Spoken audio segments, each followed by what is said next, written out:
قرآن کہہ رہا ہے وَإِذَا خَاطَبَهُمُ الْجَاهِلُونَ قَالُوا سَلَامًا. جاہل لوگ چاہتے ہیں آپ کو دھمکیاں دے گے تاکہ آپ ان کے خلاف تقریریں کریں اور جو آپ اصل کام کر رہے ہیں اسے رہ جائیں آپ.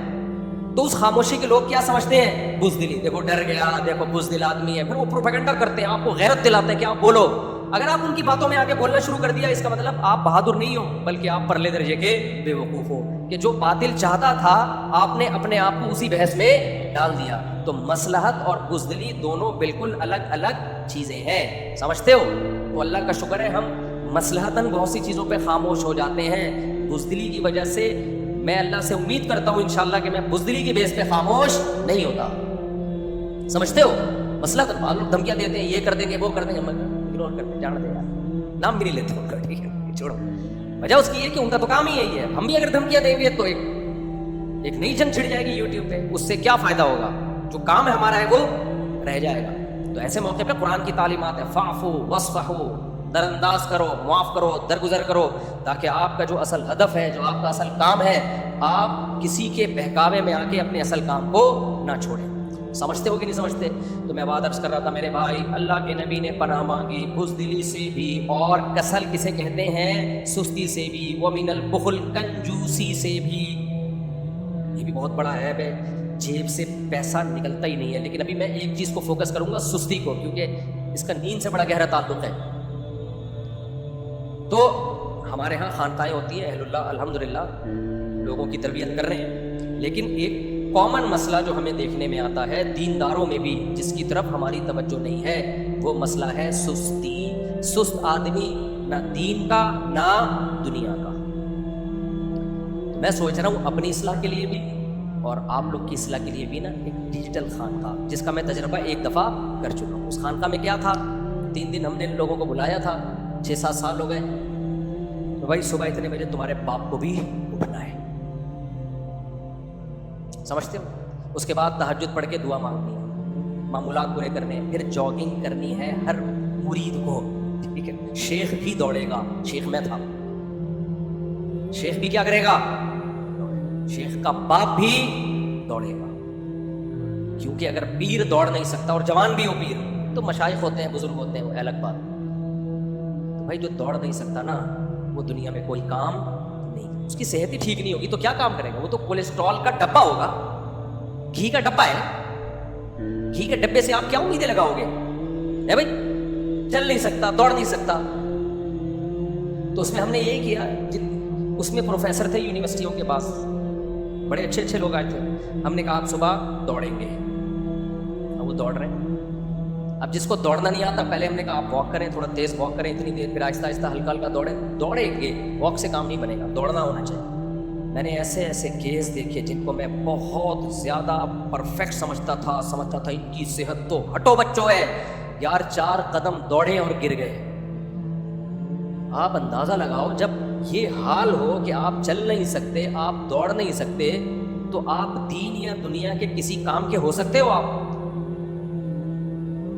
یہ تو کیا یعنی نہ اللہ کا نہ اللہ کے بندوں کا.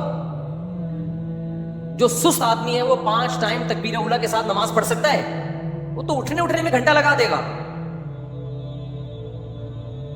تو ان کو ہم نے دوڑایا. تو ہمیں پتہ ہے کیا کرنا ہے اپنی اصلاح کے لیے نا. دیکھو جو نوجوان اخلاقی برائیوں میں ہے نا, اخلاقی برائیوں, میں ان سے صرف یہ کہتا ہوں کہ تم اپنے سونے اور اٹھنے کی ٹائمنگ کنٹرول کر لو, 50% سے زیادہ اخلاقی برائیاں تمہارے اندر ختم ہو جائیں. صرف سونے اور اٹھنے کے ٹائم کو کیا کر لو, بولو, ٹھیک کر لو. جو لوگ رات کو جلدی سوئے صبح جلدی اٹھے, 50% گناہوں سے اللہ ان کو ویسے ہی بچا لیتا ہے. تو بھائی یہ بھی ہمارے مذہب کا حصہ ہے. اور نبی صلی اللہ علیہ وسلم نے کیا فرمایا, المؤمن القوی احب الی اللہ من المؤمن الضعیف. طاقتور مومن اللہ کو کمزور سے زیادہ محبوب ہے. دنیا میں ہر قوم کو کمزور لوگ چاہیے یا طاقتور لوگ چاہیے؟ بولو, دنیا میں جتنے بھی کنٹری ہیں وہ کیا چاہتے ہیں کہ ہماری عوام صحت مند ہو یا بیمار ہو؟ صحت مند ہو, کیونکہ کنٹری ترقی کرے گا, قوم پہ بوجھ نہیں بنے گا. تو نبی صلی اللہ علیہ وسلم کیا اپنی امت کے بارے میں یہ چاہیں گے کہ سارے لگڑے لولے آڑے ترچھے موٹے اور کولیسٹرول کے ڈبے ہو؟ کیا چاہیں گے نبی صلی اللہ علیہ وسلم؟ نہ ان میں دماغ میں سوچنے کی صلاحیت ہو, نہ چلنے کی, نہ پھرنے کی. کھا کھا کے بس دھماکے کے ساتھ ایک دن انتقال کر جائیں. کیا نبی یہ چاہیں گے؟ ہمارے نبی تو اپنی امت پہ فخر کریں گے قیامت کے دن, تو کیا ہم جیسوں پہ فخر کریں گے؟ بولو نا کیا ہو گیا؟ نبی کہیں گے یہ میری امت, اس میں ہمارا بھی شمار ہوگا, پاکستانی کہیں لائن پر کھڑے ہو گئے. تو ہم جیسے نالائق مارکیٹ میں آ رہے ہوں گے جو صبح 11 بجے سو کے اٹھتے تھے اور رات کو 4 گھنٹے سونے کی کوشش میں لگاتے تھے, پھر صبح 11 بجے سو کے اٹھ کے دوبارہ جاگنے کی کوشش میں لگے رہتے تھے.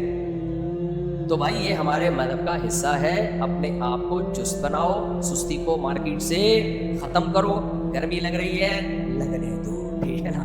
پسینہ نکالو اپنا, سردیوں میں سردی لگ رہی ہے, بولو لگنے دو, کچھ نہیں ہوتا. اور بچوں کو بالکل چھوئی موئی بنانے کی قطعاً ضرورت نہیں ہے. بچوں کو کچھ بھی نہیں ہوتا اتنی جلدی. یہ لوگ کہتے ہیں ہائی میرے بچے کو گرمی بہت لگ رہی. بچہ ایسا لائف کو انجوائے کرتا ہے نا, وہ ان فضول چیزوں کی طرف اس کی توجہ ہوتی. ہمیں یاد ہے بچپن میں اتنے گرمی دانے نکلا کرتے گزارے رہتے تھے, باقی ساری لائف کو فل انجوائے کرتے تھے. بچوں کو تھوڑی اتنی ٹینشن ہوتی ہے جتنی بڑوں کو ہوتی ہے. دانے کبھی نکل جاتے تھے نا, مجھے یاد ایک دفعہ یہ میری پوری ٹانگ گھوڑے پھن سے نکل گیا نا, کوئی وائرل پھیلا ہوا تھا کیا تھا, بچہ تھا میں, پوری ٹانگ میں کیا نکلے ہوئے تھے گھوڑے. ابا ہمارے منع کرتے تھے, پھر بھی ہم چھپ کے ہاکی کھیلنے جاتے تھے اسی ٹانگ کے ساتھ. اب ایک گھوڑا بھی نکل جائے نا کسی کام کے نہیں رہے. پوری ٹانگ میری بڑھ گئی تھی, ابھی تک نشان باقی ہے اس کے, بھی پڑ گئی تھی, پھر بھی ہم جا رہے ہیں ہاکی کھیلنے. یہ مجھے واقعات کیوں یاد رہ گئے آپ کو بتانے کے لیے کہ بچہ تکلیفوں کو زیادہ لفٹ بولو نہیں کراتا. اس لیے بچوں کو نہیں, ہائے میرے بچے کو گرمی لگ رہی ہے, اے سی چلاؤ, اے سی چلاؤ.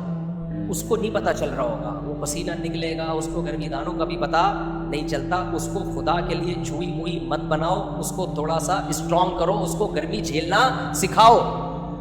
گرمی برداشت کرنا سیکھ جائے, یہ اس کی صحت کے لیے زیادہ ضروری ہے. نہیں سیکھے گا نا, کل ہم جو اسکول میں لائن لگا کے کھڑے ہوتے تھے نا جب, تو جتنی برگر فیملیوں کے بچے تھے نا, 8 بجے ہماری وہ لائن لگتی تھی اسکول میں, قومی ترانہ ہوتا تھا, دعائیں, جب سب اسکولوں میں ہوتا ہے.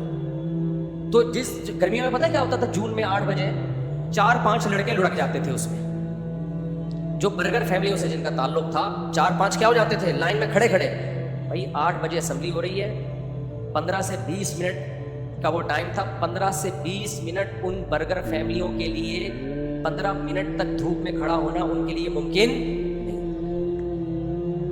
گڑت کر کے گرتے تھے. پھر ہمارے ٹیچر پریشان, بھائی ڈی ہائیڈریشن, اس کو گلوکوز پلاؤ, اس کو یہ کراؤ, اس کو اٹھا کے لے کے جا رہے ہیں. ہم حیران ہوتے تھے, اب اس کو ہو کیا گیا ہے. تو جب انسان مشقتوں کا عادی ہوتا ہے, اس کے لیے روزہ رکھنا بھی آسان, اس کے لیے تہجد پڑھنا بھی آسان, اس کے لیے نماز پڑھنا بھی آسان, اس کے لیے ماں اور باپ کی کڑوی کسیلی کو برداشت کرنا بھی آسان, کیونکہ اس کے اندر برداشت کی طاقت. اکثر مالدار گھروں کے بچے 100% کی بات نہیں کر رہا, اکثریت کی بات کر رہا ہوں. کوئی یہ نہ سمجھے میرے بارے میں ہو رہا ہے, بھائی سب کی بات ہم کر ہی نہیں رہے. اکثر مالدار گھروں کے بچے بدتمیز ہوتے ہیں, ماں باپ کی نہیں سنتے. وجہ اس کی ہے, ابا نے ٹیمپریچر کو ہمیشہ مینٹین رکھا ہوتا ہے, ٹھیک ہے, نہ بچے کو گرمی لگنے دی نہ بچے کو سردی. اب جس کمبخت سے 27 کا 28 والا ٹیمپریچر برداشت نہ ہو, وہ ابا جب اس کو ڈانٹیں گے تو اس کو کہاں سے برداشت ہوگا, کیونکہ اس کی گرمی 40 سے اوپر کی ہوتی ہے جب ابا کی ڈانٹ پڑتی ہے. 40 ڈگری سے اوپر کی گرمی ہوتی ہے جب ابا ڈانٹتے ہیں نا کسی کو. اور آپ نے ہمیشہ اس کو 27 پہ سیٹ کر دیا ہے, 26 یا 27 پہ. کوئی 24 پہ سیٹ ہوا ہوا ہے, کوئی 23 پہ سیٹ ہوا ہوا ہے. میں تو سفر کرتا ہوں لوگوں کے ساتھ, یار مفتی صاحب اسی کا جو ہے نا 24 کر دیں, میں 24 پہ سیٹ ہوں. کوئی کہہ رہا ہوتا ہے یار یہ اتنا کر دیں, میں اس پہ سیٹ ہوں. ہر آدمی قبر میں جب جاؤ گے نا وہاں بھی اے سی لگوا دینا. تو اب مالداروں کے ہاں کیا ہوتا ہے, عورتیں شوہر کی تھوڑی سی ڈانٹ برداشت نہیں کرتی, شوہر تھوڑے سے بیوی کے نخرے برداشت نہیں کر پاتا, گھر ٹوٹتے ہیں. طلاق کا ریشو غریبوں میں کم ہے, مالداروں میں بولو زیادہ. ماں باپ کی نافرمانی کا ریشو غریبوں میں کم ہے, مالداروں میں زیادہ. ڈپریشن, اسٹریس, خودکشیوں کا ریشو غریبوں میں کم ہے, مالداروں میں بولو زیادہ. یہ کتابوں کی رپورٹ نہیں ہے, یہ مشاہدے کی رپورٹ ہے. تو سوال پیدا ہوتا ہے بھائی کیوں زیادہ ہے؟ وجہ اس کی ایک ہی ہے, پیدائش سے لے کے بڑھاپے تک بچے کو ایک ٹیمپریچر پہ انہوں نے کیا کر دیا ہے؟ سیٹ. مشقتوں کا عادی نہیں بنایا. نہ بچوں سے گھر میں کام لے رہے ہوتے ہیں کہ پانی پلا دو، یہ کر دو، نہیں. جب ہم نے سرونٹ رکھا ہوا ہے، ہمارے ہاں نوکر کام کرتے ہیں، ہم بچوں سے کام نہیں لیتے. تو بچہ بچپن سے کیا بنتا ہے؟ چھوئی ہوئی بن جاتا ہے. وہ ڈپریشن کا شروع سے ہی مریض بنا ہوا. بھائی کام لیا کرو اس سے، اس کو گرمی بھی لگنے دو، اس کو سردی بھی بولو لگنے دو، اس سے فائدہ ہوگا. تو پورا بیان آج میرا اسی پر ہو گیا. تو یہ اس لیے نا کہ میں بہت دنوں سے بہت غصہ آ رہا تھا مجھے. ہر آدمی ہائے پسینہ، یہ بھائی بس کر یار. یہ آج پہلی دفعہ نہیں ہے، کراچی کو آباد ہوئے صدیاں ہو چکی ہیں، ہمیشہ ایسے ہی ہوتا رہا ہے. اتنا شور کبھی بھی کسی نے نہیں مچا. اب بہت مچانے لگے شور. میں جب باہر گیا نا، بھائی تم کراچی میں رہتے کیسے ہو؟ ہوئی ایسا کر کے اتنی. بھائی ساری دنیا رہ رہی ہے، اتنی کروڑوں کی آبادی ہے کراچی کی، سردی بھی تو ہوتی ہے ماشاءاللہ. اور کراچی والے ذرا سی سردی پڑے حال دیکھو یار. کراچی میں زیادہ سردی تو پڑتی نہیں ہے. یہاں میں نے فجر میں ایسے لوگ دیکھے ہیں نومبر میں، وہ کوٹ سردیوں میں پہن کے فجر پڑھنے آتے ہیں جو سائبیریا میں نہیں، برف میں لوگوں نے پہنا ہوا ہوتا. سائبیریا میں برف میں جو پہنا ہوا ہوتا ہے نا، فجر میں وہ کوٹ پہن. میں سے کہتا ہوں مارے گا کیا؟ ٹینشن سے مارے گا. بس کر بھائی بس کر. آپ سب کو پتا ہے کراچی میں اتنی سردی پڑتی ہی نہیں ہے کہ پوری سردیوں میں سویٹر پہننے کی بھی نوبت آئے. میں نے کراچی میں سردیوں میں جیکٹ صرف اس وقت پہنی ہے جب میں بائک پہ جامع الرشید جاتا تھا، کیونکہ احسان آباد کا کھلا ایریا ہے، صبح فجر کے بعد ہوا لگنے کا خطرہ ہوتا تھا. بس اس دوران جیکٹ، ورنہ میں نے جیکٹ کو دیکھے ہوئے once upon a time jacket یا سویٹر دیکھے ہوئے عرصہ بیت گیا ہے. تو اس میں اتنا چھوئی ہوئی بنے ہوئے ہیں لوگ کہ فجر میں کیا پہن کے آ رہے ہیں؟ وہ سائبیریا والے ڈریسنگ میں آ رہے تھے. تو بھائی اتنا نہیں، تھوڑا سا لگنے دو یار. تھوڑا سا کانپ ہی جاؤ گے نا، ایک دم تھوڑی مرو گے. پہلے کانپو گے، پھر طبیعت خراب ہوگی. اس دوران کچھ پہن لینا یار، ایک دم سے تھوڑی ہوگا. تھوڑا سا لگنے دو. تو بھائی ہمارے مذہب کا حصہ ہے سستی بری چیز ہے، چستی اچھی چیز ہے، بزدلی بری چیز ہے، بہادری بولو نا. سبق یاد کرا رہا ہوں، میں خود بھی یاد کر رہا ہوں، میں کوئی فنڈر نہیں ہوں، میں خود بھی یہ چیزیں یاد کر رہا ہوں. بہادری اچھی چیز ہے، کنجوسی بری چیز ہے، سخاوت اچھی چیز ہے. اور ایک اور چیز، رات کو جلدی سونا اچھی چیز ہے، دیر سے سونا بری چیز ہے. صبح جلدی اٹھنا اچھی چیز ہے، دیر سے اٹھنا بری چیز ہے. جو صبح دیر سے اٹھے گا سارا دن سوتا ہی رہے گا، چاہے 10 گھنٹے سو جائے. جو رات کو جلدی سو کے جلدی اٹھ جائے گا، تھوڑی دیر سوئے گا، سارا دن فریش رہے گا. تو جب تک محنت مشقت کی عادت نہ ہو، سستی ہماری زندگیوں سے نہ نکلے، اس وقت تک میرے بھائی ہم دنیا کی ذلیل قوموں میں ہمارا شمار ہوگا اور ہم بدنام ہوں گے پوری دنیا میں. اور آپ کے اسلام میں اٹریکشن بھی نہیں ہوگی. غیر مسلم آپ کے روزے اور نماز کو دیکھ کے نہیں آئے گا، وہ آپ کے لائف اسٹائل کو پہلے دیکھتا ہے. وہ کہہ رہے ہیں یہ رات بھر سوتے ہیں، فجر پڑھ کے پھر سو جاتے ہیں، تو آپ کی وہ فجر سے بالکل بھی متاثر نہیں ہو. دیکھو اللہ نے فجر رکھی اس لیے ہے. دنیا میں کوئی ایسا ہو سکتا ہے جو آپ کو اٹھا کے دوبارہ سلائے ہے؟ یہ کوئی مینجمنٹ ہوئی؟